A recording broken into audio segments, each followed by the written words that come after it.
Woman in Diplomacy. This has been a woman's season. We recently interviewed the Ambassador of Afghanistan, the Ambassador of Finland, both women, and now we have 3 more women with us. We really appreciate it. Ambassador Floreta Faber of Albania, Ambassador María Dolores of Honduras, and Ambassador Bergdís Ellertsdóttir. Did I get close enough? Of Iceland. Give him a hand. When we planned this, I was speaking with the Ambassador of Albania, ironically on Facebook, and we were planning this event, and unfortunately they had a big earthquake in Albania just about a week ago. Probably more than 50 people lost their lives, 6.4 on the Richter scale, so it's pretty devastating. And I know she's working hard on taking care of that. So we thank you for coming out. I know she might mention some of the things. Anna, please ask her a little bit about this, but we have some cards here up front. If you want to donate to some of the relief efforts, we really appreciate that. So you can pick up a card, there's a Q code on it, and you can give a little, every little bit helps when things like this happens in different countries. I also want to thank or welcome Ambassador Flora Chitaku of Kosovo, Ambassador Macario of Monaco for coming and joining us and supporting your fellow ambassadors. That's what we do. Thank you. Keep it up. This year the Washington Diplomat celebrates its 25th year. We have outlived every ambassador in town. We're long in standing, but there is one group that has beat us, and it's Sohori Insurance, and they're a new sponsor of our series. And I think some of the people are here from Sohori Insurance. We thank you for your support. I also want to thank AV Actions, who takes care of the AV for us. And DC United, whose season starts in March. So if you like soccer or football, as they say in Europe, please come out to some of their games. And I want to turn 1331. Thank you for hosting us. Beautiful view. The ones that got here early saw most of it. You can kind of see it, but you want to come here when the cherry blossoms blossom, because this is the tidal basin. It's a fantastic view. A lot of nice rooms here, all levels. David, if you need help, is here. Can we see rooms if we want? Absolutely. Okay. Can we see the penthouse? Let's do it. 20,000, you can see the penthouse. If you want to come after and see one of the rooms, please talk to David. And I'm going to turn it over to our managing editor, Anna, for her interview. So Anna, take it away. All right. Well, thank you. Thank you, everyone, for braving the traffic. Afterwards, we can all compare notes on how long it took us all to see who won the competition.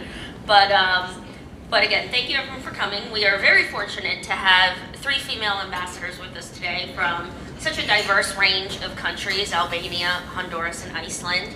And certainly women ambassadors currently serving in Washington come from an equally broad span of nations, including Afghanistan, Mexico, Germany, Oman, New Zealand, Rwanda, Saudi Arabia, Sweden, Kosovo, Monaco, Libya, just to kind of name a few. Nationwide, here in the US, we are constantly now hearing about powerful women at all levels of government, from presidential candidates like Elizabeth Warren to members of Congress such as Nancy Pelosi. In fact, a record number of women, 102, now serve in the House of Representatives, 90% of whom are Democrats. By comparison, in 1992, which was dubbed the so-called Year of the Woman, only 27 women were elected to the House and to the Senate. So it's definitely a huge difference. And then finally, of course, the Me Too movement has raised awareness like never before of the sexism, the misogyny, the inequality that permeates various walks of life in all countries around the world. Now, all of this suggests that we are finally close to achieving full gender equality. But the truth is that's not the case. While certainly great strides have been made, we are nowhere near where we should be in terms of women's rights at the local, national, and international levels. Right here in Washington, for example, the number of women ambassadors has never budged past 30 out of nearly 180 posts. It reached a high when Hillary Clinton was Secretary of State, but has since dropped to the usual figure of roughly 24. And as we all know, Hillary did not succeed in her quest to become America's first woman president. Donald Trump's victory galvanized nearly 500,000 women and men to march against the president following his inauguration. And worldwide, the participation in women's marches was estimated at over 7 million. And yes, I went to both the women's march and the inauguration, and I am sorry, Mr. President, but your crowds cannot compare, no matter how it was spinned. But while Trump's presidency has triggered a backlash among some women, not all women voters, gender rights has always been a hot button issue in America, where women continue not to earn as much as men, and they still bear the brunt of the cost of childbearing and child rearing. Meanwhile, paid paternity leave is the norm in Nordic nations such as Iceland, which for the last 9 years has ranked first in the world for gender equality according to the World Economic Forum.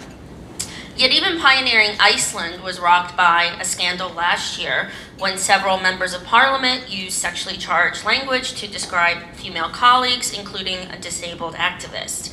And I think that incident really reveals how deeply entrenched patriarchal attitudes are in countries all over the world, whether in Latin America, Europe, or here in the US. So we are very fortunate today to get some personal insights into what it's like to be a woman working in diplomacy today and what it is like in their home countries as well. But before we begin our discussion, as Victor said, I would be remiss not to ask the Albanian ambassador about the earthquake that struck her country just last week, killing over 50 people and leaving some 12,000 people homeless. So, Floreta, can you just give us a brief update on the situation in your country and the international support that you've received so far? Thank you very much. We have been preparing this event in 2 months, I think. We had to postpone one, and I was extremely happy to have received the invitation to come with my colleagues speak for women in diplomacy. So I'm sorry that we're starting the conversation with what happened in Albania, but thank you so much for giving the opportunity. Albania it's not a country that normally gets earthquake. The last big one we had, it was around 30 years ago in 1979, and last week, really on before the morning of November 26th, it was a strong earthquake, 6.4, but it lasted for 30 seconds. And there were 3 in a row every 3 minutes through the country and in the region. So it's like the whole country was awake at 4 o'clock in the morning. Most of them could go out of the building, but not all of them. So the next morning was really shocking for everyone. It was 10 o'clock in DC, so I could follow the news the entire evening, actually. And I remember a number of countries, before we even said anything, especially Kosovo, Turkey. I don't want to left anyone out, but I remember Italy, Greece, they loaded their airplanes, truck, they just sent them to Albania before we even knew what to do. Because there were a number of earthquakes every hour, after 2 hours. For a week, we had 1,400 earthquakes. It looks like they have stopped like 2 days ago, so in that sense, people have started thinking of going back home. But for days we had, and that day we had our national holiday here at the embassy, so a lot of my friends, some of them I see here in the room, had confirmed for participation, so it was just a few hours. So we kind of went back to our tradition. We didn't close the door. We say in the day that someone is lost in your family, you simply keep your doors open. So that was the mindset. We took away the food. We could not do a celebration, but we felt we really need our friends, and we had Assistant Secretary of Department of State, of Department of Defense, and so many ambassadors I've never seen at the Embassy of Albania, and it was a strong support. It was the same in the country, it was the same here, and I believe this is probably the time we have never felt as strong as with many friends and allies. I mentioned a few countries, but the last week it has been tremendous from every continent, United States, Canada, China, I don't know, the governments and diaspora has been gathering maximum as much as they could. They told me yesterday, it was an initiative, for example, in Detroit. They thought they're going to have like half load of the container to send in Albania. So they invited people to bring what they can, food, and not food, but clothes for children and toys. They said, we have 4 containers for 4 days. We had no idea, so they are all shipping that to Albania. But I asked my people at the ministry, I said, they told me a big number of loads coming from the point border, from Kosovo. Is that true? So what's the update number? They told me only in that point, they have been for a week, 200 big trucks, load of tents and all the equipments needed to pass really the first week. Unfortunately, 50 people lost their lives. And for everyone who could watch the news that night, because in Albania everyone was in the street, so probably we were, most of us who were outside could watch the news because we were on TV. And we had families which were like, the biggest loss was a family of 8, and the building collapsed live on TV as they were all trying to save lives. But there were around 100 that were saved because of all the support we had. And now we are, after this first week, it looks like since yesterday the earthquakes are down, and now we are thinking the reconstruction. You know, when I go for ambassadors to be invited in such distinguished audiences, it's always nice to come because our country, as Albania, is very small. And I've been always happy for a country of 3 million people who is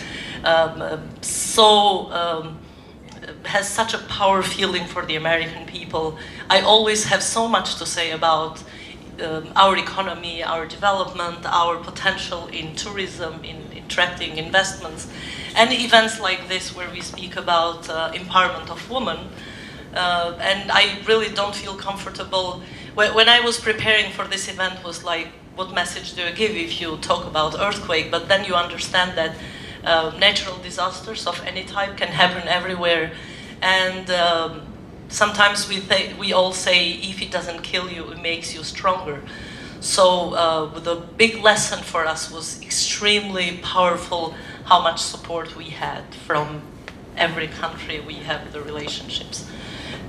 Well, that's wonderful. It's very heartening to hear, because especially nowadays with all of the political noise in Washington, it can be very difficult for smaller countries and world news in general, unless it's Ukraine, you know, to get any kind of attention. So, well, I'd like to switch gears over to Maria and Bergdís. I'm trying with my accents. Both of whom are actually relatively new to Washington, so thank you both for joining us. Like Floreta, Maria, you have initially came from a different background before entering the world of diplomacy. You were serving as a legal advisor and a law associate. You then quickly moved up the diplomatic ranks, serving as Honduras' foreign minister from 2017 to 2019. And incidentally, your replacement is a woman as well. So can you just tell us a bit more about your career journey transitioning into diplomacy and the role that gender has played in that trajectory, and how you've seen some of the differences between the law world, the private sector, and diplomacy in the public sector? Thank you very much. It's such an honor to share this panel with my colleagues from Iceland and Albania. And thank you everyone for coming, Anna and Victor, for the invitation. Yeah, my experience, I always knew I wanted to get involved in international affairs since I studied law. So I took the decision of moving from the public sector, from the private sector to the public sector, and got appointed in 2017 as a vice minister or undersecretary the youngest in all Honduran history, and being the third woman to occupy that position. I was there for 3.5 years. I'm a career diplomat. I've been in the ministry since 2010. It has been a wonderful journey, full of ups and downs, many difficult moments on the personal level, on the professional level. And what I've learned from this position is when you fall down, well, get up. That makes you stronger. Have the courage. And then you learn from all the different countries you visit in this marvelous career, amazing women that have really changed my life, such as much of the staff that works at the Ministry of Foreign Affairs. So I want to share quickly some light of the situation in Honduras regarding gender empowerment. 3 vice presidents, 2 of them are women. We have 40% of our ministerial cabinet is integrated by women.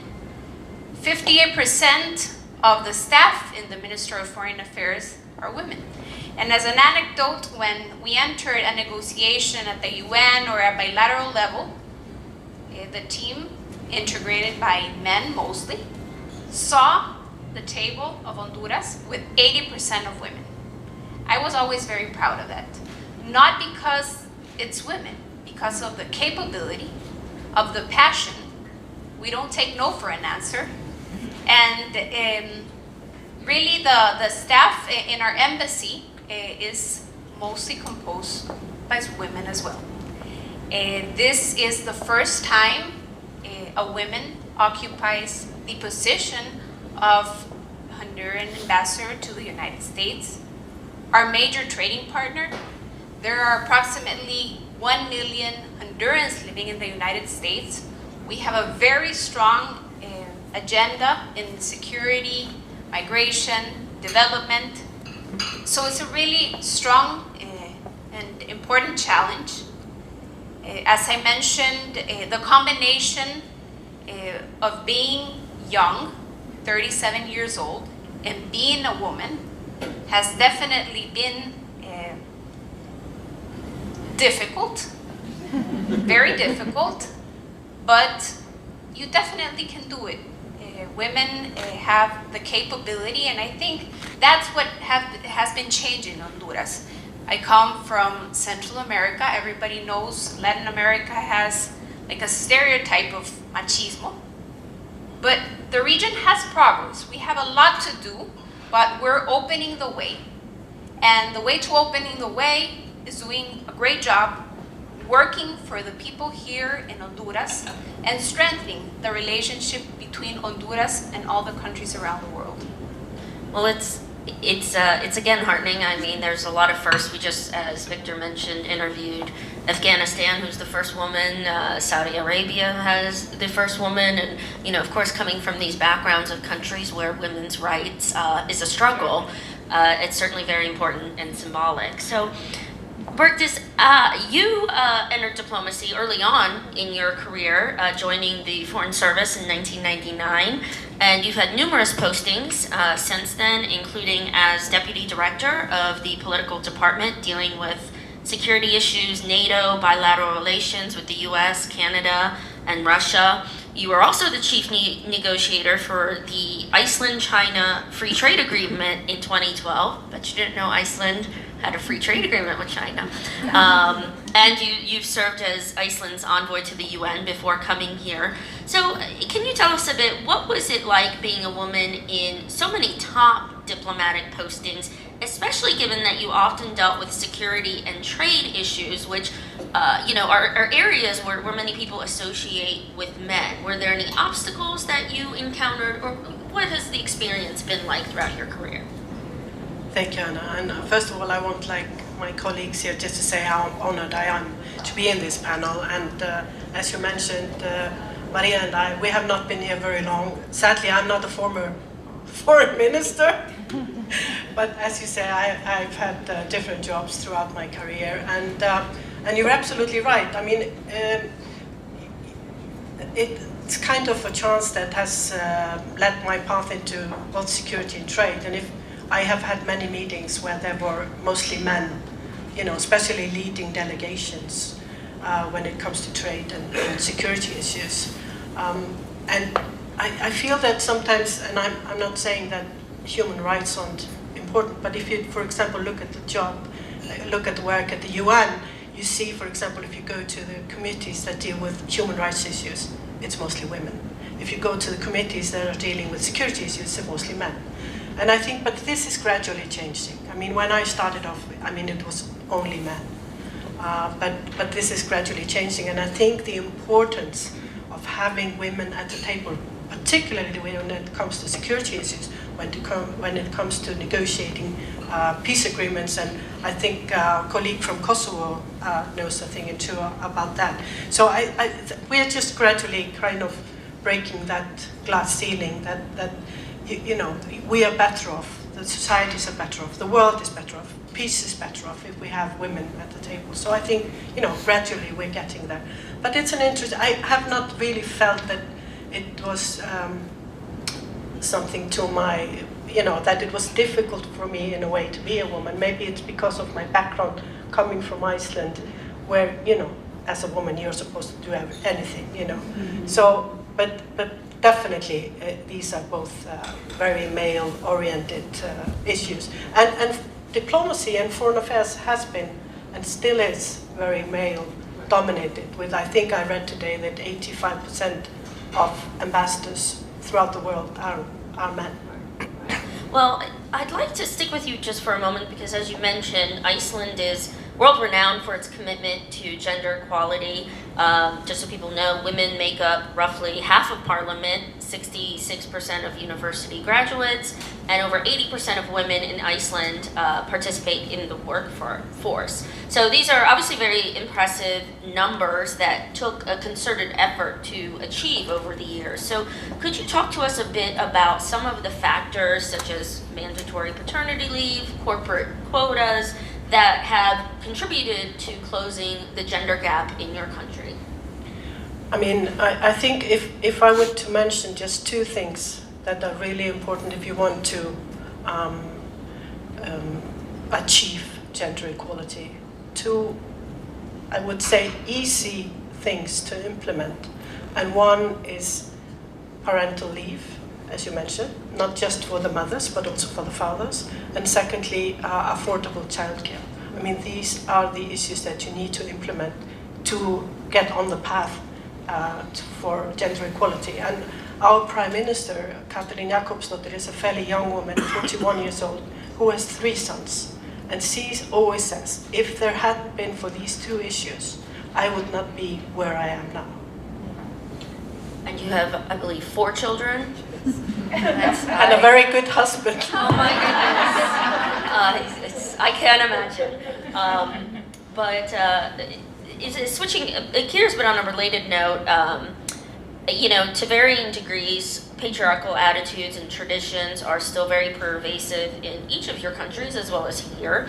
As you mentioned, in Honduras, machismo, a lot of the traditional gender roles have dictated that men dominate the working sphere while women have historically taken on domestic roles. And it's very similar in Albania as well, where traditionally women are expected to be mothers and take care of the home. And, in part because Islam is a common religion, there are still some of these conservative beliefs that persist. So could you talk a bit, Floreta, about how cultural attitudes are shifting, especially with the fall of communism? And if we could get your thoughts also on what it will take for activists, women and men, to kind of break these very deeply entrenched, societal norms. Albania and Albanians around the region, I would say, and in the world, are generally much more than people know them and expect of them. I say this because, especially when we talk on gender equality, many people believe exactly as you describe, we are a country where majority is Muslim, so women have certain rights and certain rights to work and study, and it is so contrary with the reality actually in our country. If I go back in history, Albania used to have a queen, Teuta, 300 years before Christ. I'm not saying that the centuries has been the same with the same rights for women. Women at home had to struggle because there were years where, and the history shows that women did not have a space on the table, did not have the right to speak. There is history that shows woman was kind of only part of the man and not as an individual.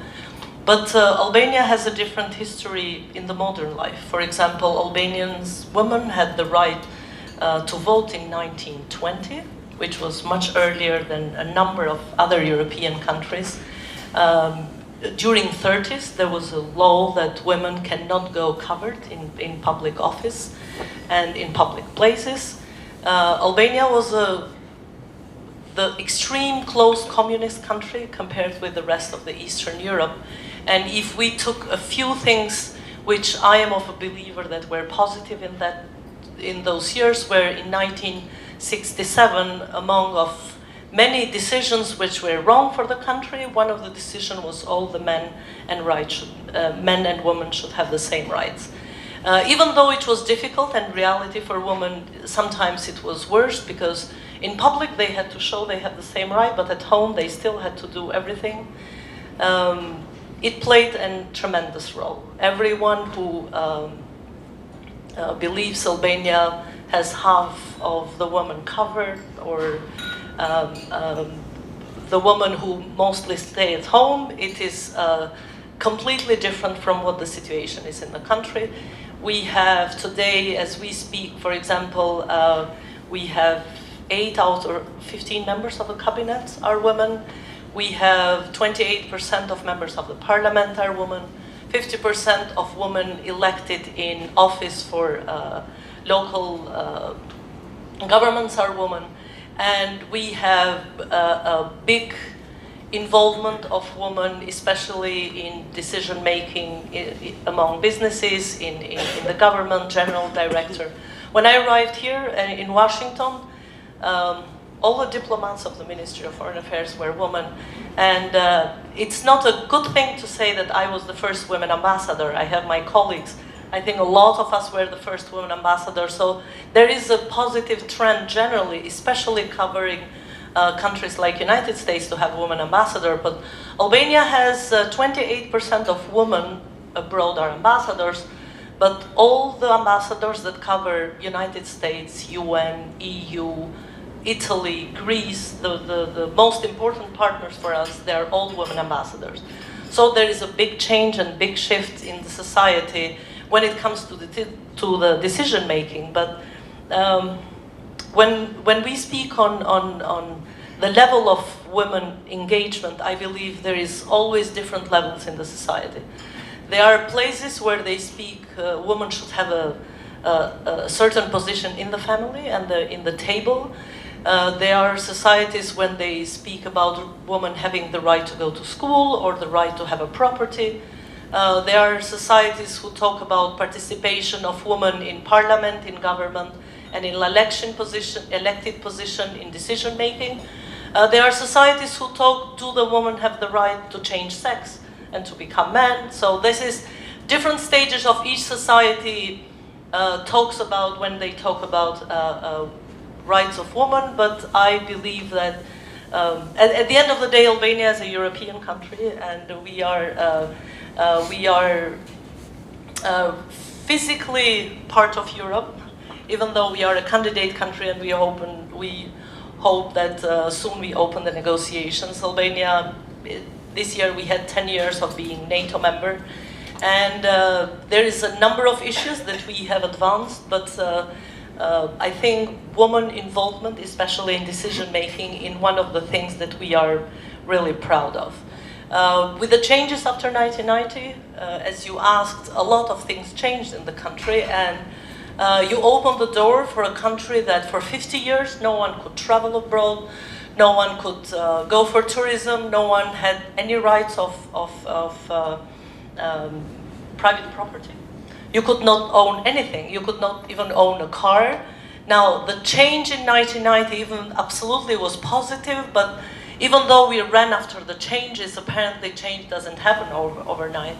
And I strongly believe that involvement of women through those years has been a big support for Albania to move forward to the stage of development where we are today.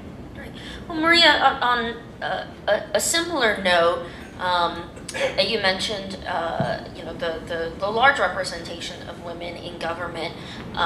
Coming from the other side, what is the government doing to kind of tackle a lot of the patriarchal attitudes that continue to linger throughout Latin America? And is there anything specific on domestic violence and sexual violence, because that is obviously an issue that affects even progressive Nordic countries, and that's something that more governments are becoming aware of. So are there any government policies where they're trying to implement and address at the social level women's status and rights?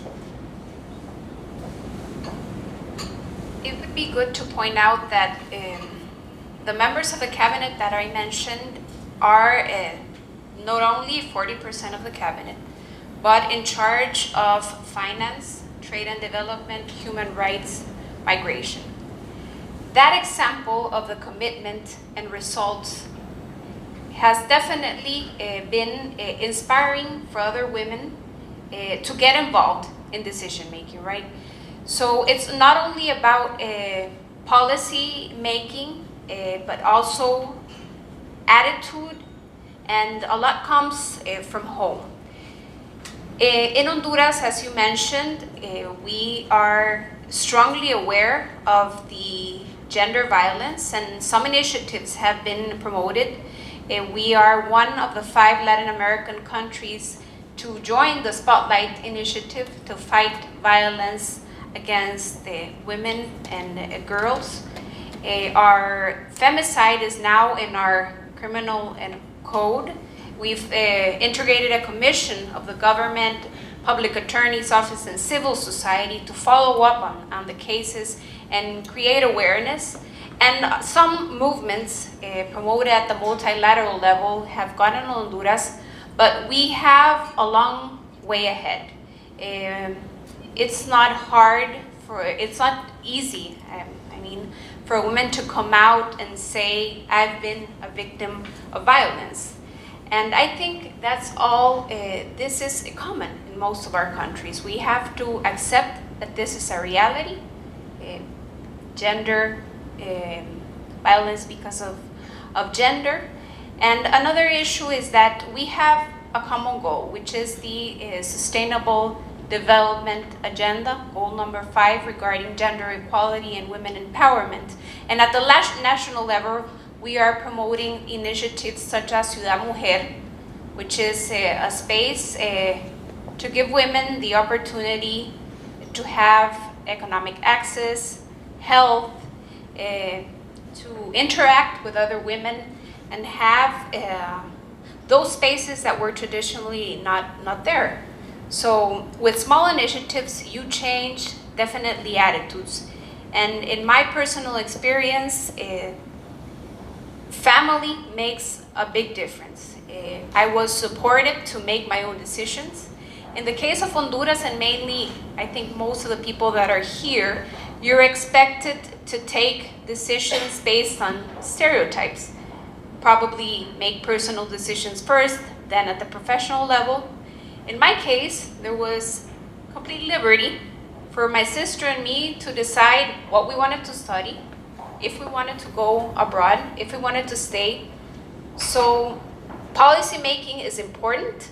We are committed to that, but a lot has to do with changing attitudes in the society.